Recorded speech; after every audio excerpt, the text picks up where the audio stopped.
బంధాలు అనుబంధాలు అనే పదాలు ఈవిడ గారి డిక్షనరీలోనే లేవు. అలాంటి పదాలకి అర్థం తెలియని మనిషికి వాటి గురించి ఎంత చెప్పినా వ్యర్థమే.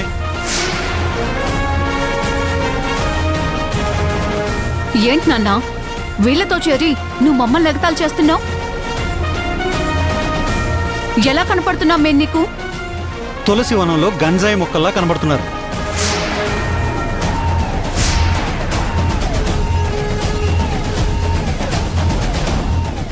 శశిధర్, పాపం ఆ అమ్మాయిని ఎందుకలా ఆట పట్టిస్తావు?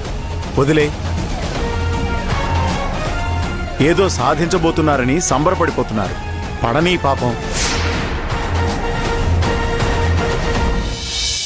చూడు, రాధ వెళ్ళిపోతుంది కాబట్టి నందినిని శ్యామ్కి ముడిపెట్టే అవకాశం మళ్లీ దొరికిందని మురిసిపోకు.